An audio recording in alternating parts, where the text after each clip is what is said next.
If it's a day called today, we're talking guitars and life. Well, welcome back everybody to another exciting episode of Ted's Never Done That Before. Jack.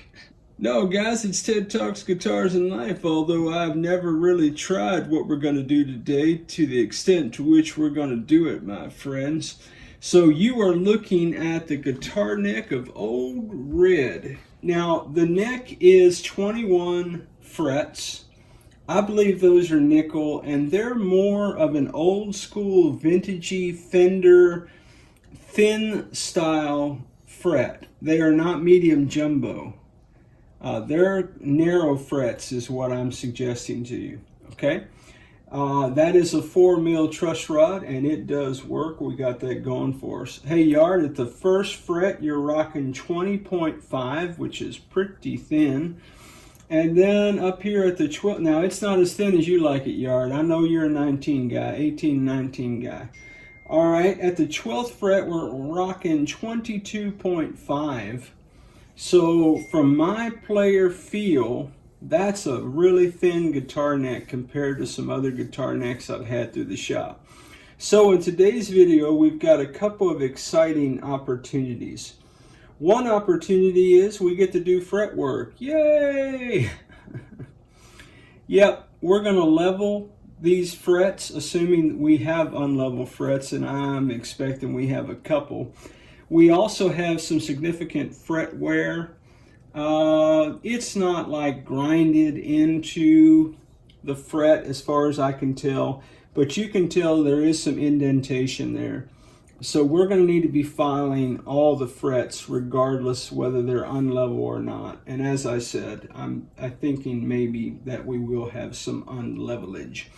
So we're going to level frets, and after we level them, we'll crown them. After we crown them, we'll polish them. We'll clean and condition this fingerboard. Now on the fingerboard, there's two significant kind of challenges. One set of challenge has to do with all this chipping here on the last fret of the fingerboard. I don't think I'm doing anything with those, guys. I don't see the need to repair that, okay? That piece of wood right there is fairly useless, and you can tell also on this guitar neck, I think I showed this in Under the Hood, it looks like this neck has been refashioned and crammed in there pretty hard. All right. We'll go back up here. This is the big challenge. I said we've never done this before to this extent. I have repaired some holes in fingerboards before, chips on the sides of a fingerboard. I've never tried to recreate this front part of this piece, okay? So I've reached out to Chris over BCG 5150. Hey man, check out my good friend Chris's channel for some great guitar content. Excellent builder, master craftsman. Yeah man, Chris knows what he's doing. So what I'm going to do, I'm going to take some Scotch tape and I'm going to create a wall on either side of where that nut would be. And then I'm going to create an outer wall, again using tape, CA glue, sawdust, CA glue, sawdust, so on and so forth. That's what we're going to do up here. So I'm going to tackle this first.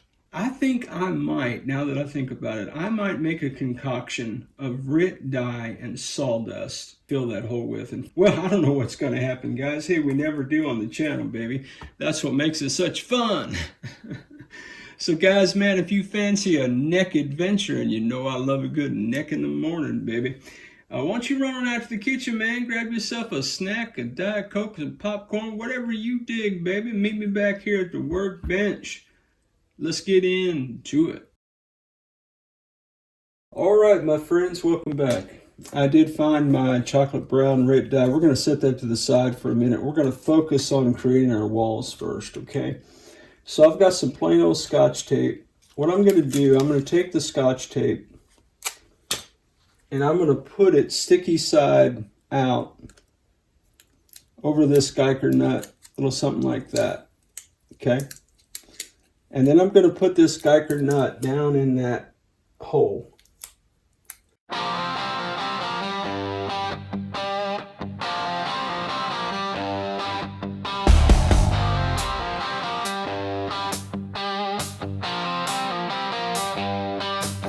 If it's a day called today, come rain, sleet, or snow, we're talking guitars and a life jack.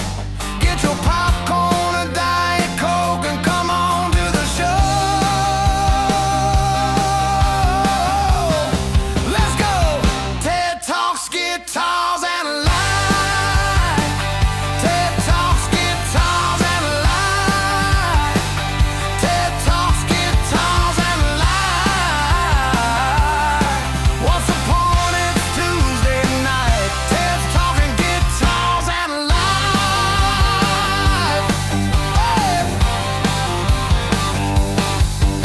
Well, it's pretty much black, isn't it?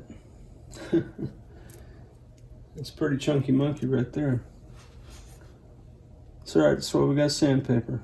I'm going to set this to the side for a minute. I'm going to let it dry for a while. That is malleable though. If I do that, I think I can shape that, which might be to our advantage actually. Alright guys, well, the adventure continues. We're going to let this sit up and maybe dry out. I don't know, man. There's so much dye in there. I don't know what the chemical reaction between, you know, that dye and that CA glue is, but I'm going to set this to the side and we'll come back to it. In fact, what I might do is clean up the area, come back and do the frets while that's drying. That might be a way to go. All right, guys, let me clean up. We'll get back and talk about it. Well, all right, my friends, welcome back to the workshop. So, that's still drying, clearly. So while all this mess dries, we're going to focus on the frets for a minute. Now, I've got a couple of challenges with the frets. Let me put some gloves on for the fretwork. Oh, now he's going to put gloves on. Yes, I'm going to put gloves on now because I'm going to have to deal with some lizard spit in just a few minutes. Yeah, lizard spit, baby. Anyway, while that's drying, let's talk about these frets and get some work done. That's what I think. All right, so because we have sufficient fret wear on the first really 4, by the way, you can really tell, man, there's almost grooves in this board. Somebody played the daylights out of this guitar, man. I don't know who it belonged to, but they sure did seem to like it, Jack. That's what I'm thinking. So, again, we're not going to be doing anything cosmetically to this. I'm going to call that a little bit of character, Jack. But you can tell the rust and the funk on the frets right here in particular. And really the first 1, 2, 3, 3.5 frets. The fourth has a little bit of a spot right there. I don't know if that's marker or what that is. So what I'm thinking for the first 3 frets, we're going to take our Amazon file and we're just going to do a little something like this, Jack. Let me use this side. All right, I've still got some indentation on the first 2 in the middle. So this is a 9.5 radius. So you'll see me going on the sides trying to kind of round it as we go. Again, I can't use the Music Nomad S file just yet because it has a protective zone in the middle of that file, which means right down the middle, a very thin line would not be filed in any way. And so because I've got indentations here, it seems to me that what I need to do is get a good file on it, okay? Now, I could kind of switch over to something like this, a sanding block kind of a thing, but I'm going to continue at this point with the Amazon file. I'm going to try to just go over the middle, see if I can get those down a little bit. Okay, yep, I just got one stubborn spot. All right, indentation's gone. Okay, let's do the second one. This one's kind of juicy. One spot right there. Fairly persistent. Perfect. Okay. The third one I can still see a little bit. Perfect. Okay, guys. So what we've accomplished is we filed down past the indentions in the fretware. That's what I'm saying. Now, some people would say maybe you should refret this guitar. I don't know. What we're going to do, hopefully what we're going to do, is we're going to finish all of our work to Old Red. We'll put it together. We'll play it. And we'll see. If we keep Old Red around the shop and it warrants a refret, hey, that's something we've never done on the channel. Now, this is a good quality neck, okay, because you can see where the spaces are for the tangs on the edge of those frets, but you can't actually see metal. They filled that in with something. Both sides. That looks to me to be a good quality neck. So now that we've got frets that are playable in terms of no indentations, because I do bending down here, I don't want anything catching my strings. All right, let's see if we've got unlevel frets, Jake. And again, I'm aware that I may have caused them by what I was just doing. So once we get past 4 on up, then that would just be what it was when we got it. But I could have done something here. Let's see. All right.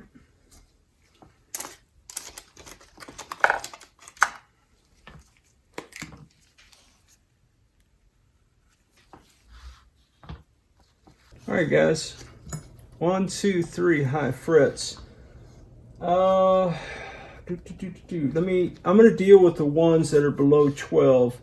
I think 12 on down to 21. I'm going to go ahead and level all of those down a skosh just so that there's more of a taper at the end. What I mean by that is 12 through 21 will be lower, okay? But let me deal with these two and see if we've copacetically got enough leveling to do some crowning on these. Now guys, when I do that kind of thing, I'm counting. Okay, that was 7 to 8 passes. And with these Amazon files, I mean, Amazon doesn't make files, but you know what I'm saying. These kind of cheapo files that you can find on Amazon, they will chew your frets up quick, fast, and in a hurry. Okay, so you want to be fairly ginger with them when you use them. A little bit. 8 passes, guys.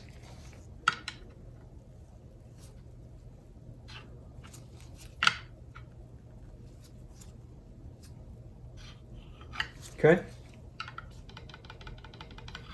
Now this is the thing that we always talk about. So because this one was higher, these frets were not high before. But now that it's lower, we've got another high fret here in the middle. That's how you end up chasing frets all the way over the board. And that's why normally when I have 3 to 4, I typically just level them all so I don't spend my time chasing frets.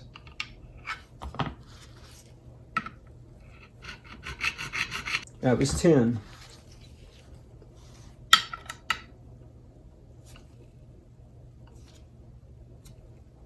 And 10 was the magic number on that one.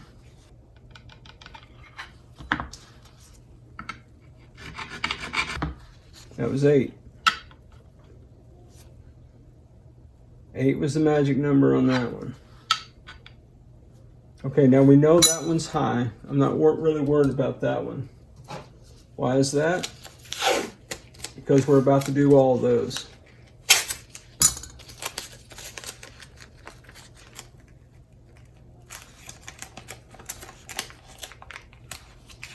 Now the reason that I'm doubling this tape, in fact I'm going to triple it, is because sandpaper will cut through 1 ply of tape pretty quickly. And so what happens is, if you're not really used to it, you could pass your fret, roll up onto that 1 ply of tape, cut right through it, and cut that fret. File it is what I mean. Which isn't unreputable damage, but I did proactively load up my Guyker sanding block with 400 grit sandpaper. I don't have 320 grit sandpaper, so I generally use 400. I have a roll of it. It's sticky, so it sticks on this Guyker sanding beam. The other opportunity is I don't have a 9.5, so this is a 10-inch radius beam. That is a 9.5 board. Put it in the comments, guys. I can take it. All right. Now, I guess what I could do, what I should do perhaps, some would argue is I should mark these so that I can tell. I think this is the Sharpie that I got CA glue on. Whoops. Don't worry, guys, we'll edit that out. We don't edit mistakes. Oh, yeah, I keep forgetting. We should get t-shirts made. We don't edit mistakes. Yeah, that's what it would say. I think we should do it. Oh, come on, man. You have a merch store. Oh, dude, that's a low blow, baby. All right, guys, here we go. Hey, check this out, guys. I was talking to a work colleague, and we're having this big kind of all-staff gathering later this month. And I was telling them about the channel, about the merch store, and they said, you know what we ought to do? We ought to buy some of your merch and give it away as prizes at the conference. I was like, okay, I don't know if they're going to do it or not, but it sure would be cool.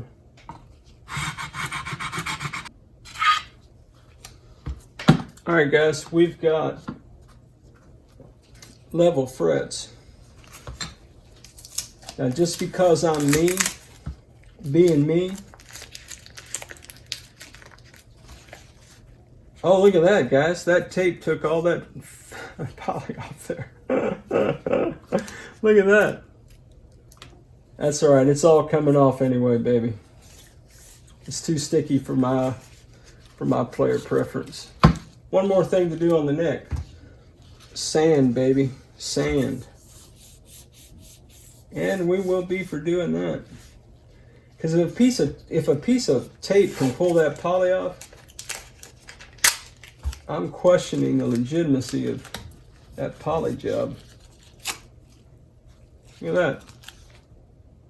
All right. Well, I guess that's the way I could get it off. I could just put tape all the way down the board. All right, anyway, I digress. All right, so before I crown, I'm going to check them all one more time, guys. I've found in doing fret work that you level fret rocker, level fret rocker. Even after I crown, I'm going to fret rocker it one more time. Yep. It's not unheard of that after you do some leveling, you still find one that's out of sorts. See? Look at there. Okay, guys, the frets have been leveled. I found two that I had to deal with there. Clearly, or did I deal with that one? I don't know, 2 to 3. Sorry, guys, I lost track. All right, so now what we're going to do is we're going to take our Music Nomad S file. This has two sides. It has a wide and it has a medium. I'm going to use the medium because those are certainly not wide frets. So with this file, expensive file, very expensive file. However, my wife got it for me for my anniversary, baby, because she loves me, Jake. So I'm going to take this file. I'm going to attempt to let it do the work, okay? I'm just going to take it. It's got a safe zone built in the top. So Strings, you were talking to me the other day about doing this kind of stuff, and you were worried about filing. This has a safe zone. You cannot go further than that strip down the middle. It will not. The file will not let you. Okay, now I'm not going to go hard in the paint. I'm going to attempt to use the... Hey, Jay, I'm going to let the file do the work, baby.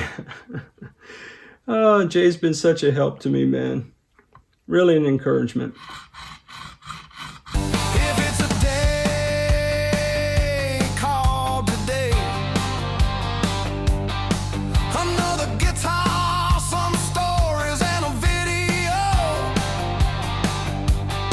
Lots of cool folks are gathering in the comment section. Get your beverage, your favorite snack, and come on to the show. Okay, friends, our frets have been leveled. Our frets have been crowned, Jack. So now it's a little thing we like to do called polishing these frets, baby. So I'm going to get my foam sanding pads out, and I'm going to use a little, because we went hard in the paint on several frets, you can tell by all the metal debris here that we took quite a bit of weirdness off of these frets, particularly on the sides. I think what I might want to do is just go down these with my Fret Guru file, just to round these out a little bit. Now, if you're new to fret end work, you can use any kind of file you want to use. Basically what I'm doing is I'm taking the tool down the side of the fret, and when I get to the end, I'm rounding it over. Okay? Now guys, I say it every time I do this in a video, I did not tape this board up. You may want to do that, particularly if it's your first time. You can mistakenly take some meat off the side of that fingerboard. I don't care about that. I'm not a cosmetic guy. I don't know what the fate of this guitar will be around the shop, but for my purposes, what I care about more than anything else is playability, baby. I don't care what a guitar looks like within reason, as long as it plays well. If a guitar plays well and it feels good in my hands, and when I see it I want to pick it up and play it, Jack, to me, that's a good guitar, baby. I ain't gonna let anybody run any space in my head about brand names and how much I paid for something and specs and all that nonsense, man. Everything, guys, and I'm saying everything about guitar playing, and I'm even going to say setup work, Jack, is player preference. Set your gear up however you want it set up, man. Don't let anybody tell you, man, what you need to do or don't do. That's my thought anyway. But guess what, guys? Hey, Jack, you do you, baby. That's just one man's opinion. And everybody's got opinions, like everybody's got something else, what I heard. I'm assuming that's true. Now, if it looks like I'm doing this quick, fast, and in a hurry, guys, I've done this maybe 50 times now on guitar necks. I'm not sure if that's, I don't think that's an exaggeration at all. I don't know that it's a high enough number, but I've done it quite a bit, Jack. It just comes from doing it, Jack, that's all. But like I said, man, you do you, baby. I play with my thumb over the top of the neck. So I'm just as concerned about the top of the fret, the bass side of the fret, as I am the treble side. I'm a slider. I play with my finger over the top of the board a lot, my thumb, that is, my digit. And it's my playing style, man.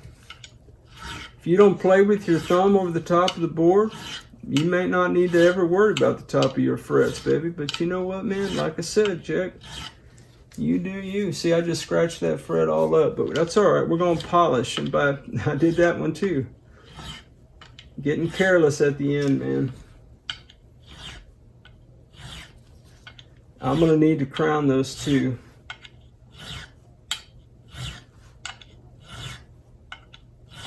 When we talk about polishing guitar frets, what we're talking about is sanding, okay?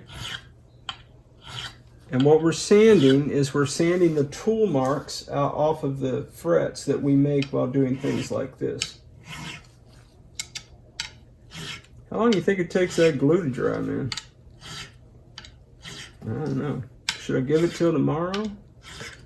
I don't know. Probably a good plan.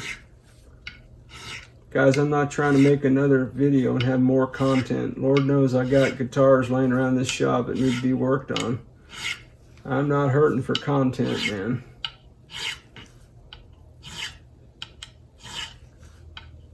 I don't make mistakes for content. I don't prolong things for content. I do try to keep the videos 25 to 30 minutes if I can help it. I know a lot of guys are more like 15-minute vid guys. I have not mastered that yet, and truthfully, you know, if you hang out on the channel, you're playing the home game, I don't think you care how long the videos are, man. I've heard from enough of you to know that about my channel. Okay, so our frets have been leveled. Our frets have been crowned. Oh, I need to go back and touch this up, didn't I? Where are those two that I jacked up? All right, guys. Now, I know I've said this like 5 times, but now we're gonna polish some frets. And the way we're going to do that, we're going to start with 320 grit sandpaper because I did go to town on these bad boys.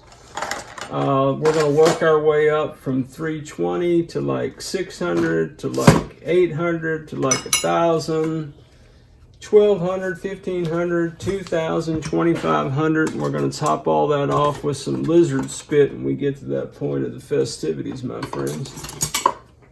So let me, I'm going to collect myself my sandpaper, and we'll get on the road, Jack. Let's go!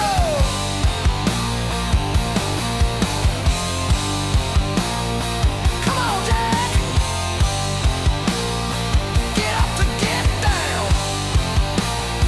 Let's get into it!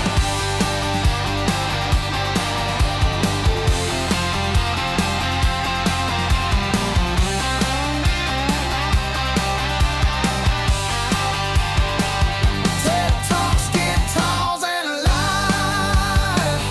TED Talks, guitars, and live. TED Talks, guitars, and live. Once upon it's Tuesday night. Ted's talking guitars and live. Come on, Jack, get your guitar strapped. It's almost time. Get up to get down. Let's get into it. Let's get into it.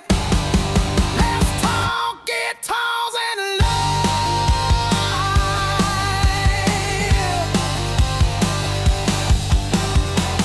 Well, all right, my friends, you're looking at the guitar neck of Old Red after our fretwork has been completed. And I think the guitar neck for Old Red cleaned up pretty well, guys. So a couple of fun facts. One fun fact is that the frets look great. I think those look all right. I was able to get all the wear out of them. I was able to level them. I was able to crown them. I went from 320 all the way up to 2,500. Topped them off with some lizard spit. Yeah, baby, good stuff. And then I did clean and condition that fingerboard. So, fun fact, I had a little bit of blue tape up here, and when I peeled it off, you may remember I had some poly. So I took blue tape, and I put it all over the back of this guitar neck.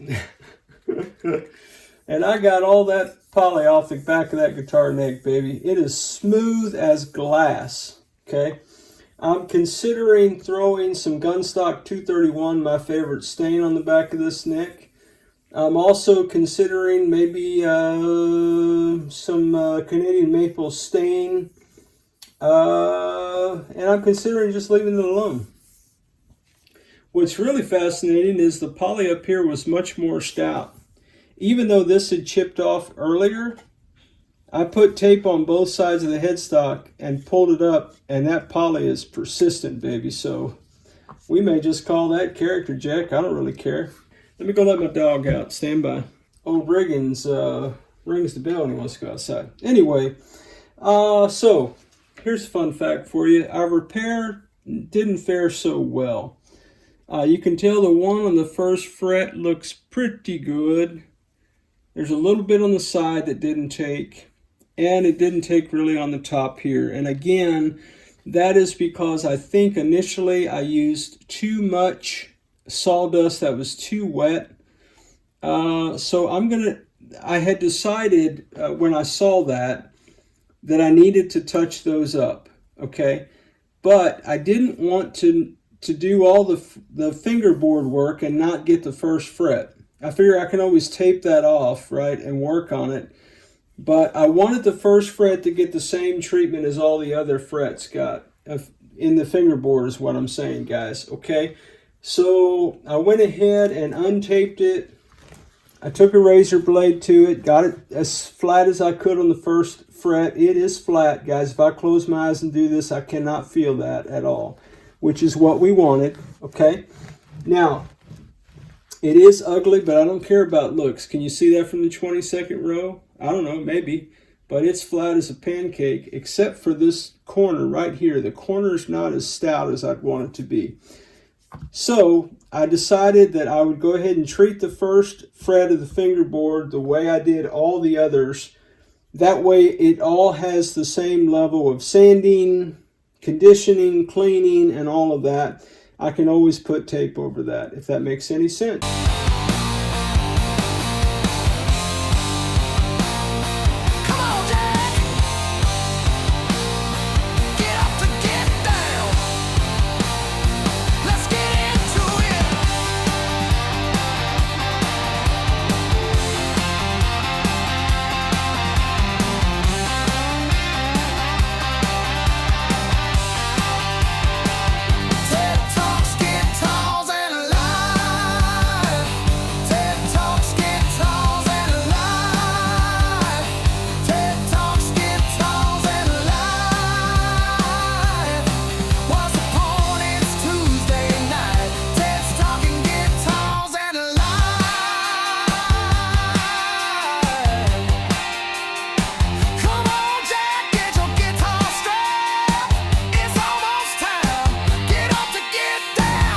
Well, my friends, she's not going to win any fashion awards.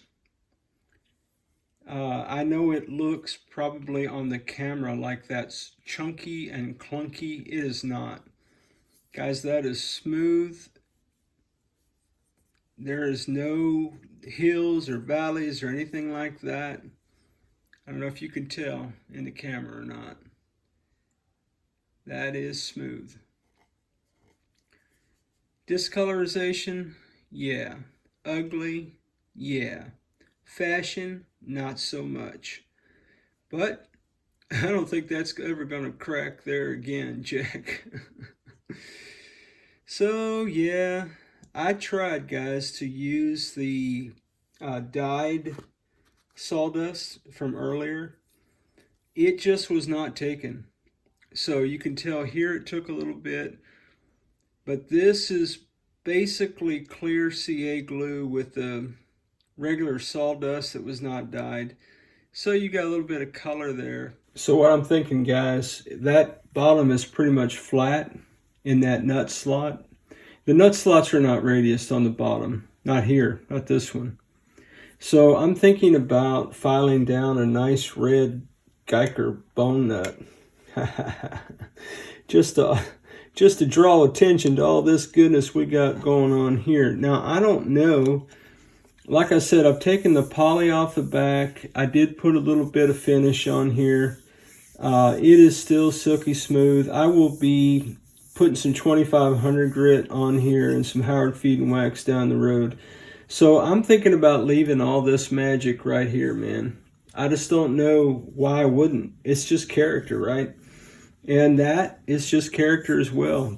I can't get it to come off the headstock. So even if I do the same thing I'd done before, this is what I did on the back of the neck. I put the blue tape on and I really pressed down and I did that. All right, see how that got a little bit of poly off right there? So maybe I'd love to be able to do that. I don't necessarily want to sand this. Those of you who've seen me sand know why. So anyway, I just think that's character, man. I'm not worried about that. So you can tell under the poly is some other kind of like scratches and stuff. You know, I don't think I did that at all. So anyway, guys, that's what we're rocking. I do believe that this was a strat neck. There's a little bit of a crack right here. Maybe I need to put some CA glue in that while we're here. Look at that goodness right there. Yep, I'm gonna be for doing that before I sign off for the night. But anyway, guys, that's where we are, man. Well, we'll come back. Again, our frets are golden. Our repair is done. Again, it's not pretty, but we can now move to finding out a tuner solution and moving toward putting old red together, guys. Well, that's the neck work vid. The messiest work area known to man, Jack. Guys, I can't thank you enough for hanging out with me and spending any time at all talking about guitars and life. Special shout out to the Jacks, our channel members, for your love, support, edification, and constant encouragement. Man, oh man, you guys are the best. As always, wherever you are in your guitar journey, man, I pray it's a long, smooth, safe, joy-filled ride for you, Jack. Rock on with your best selves, everybody. Catch you down the road.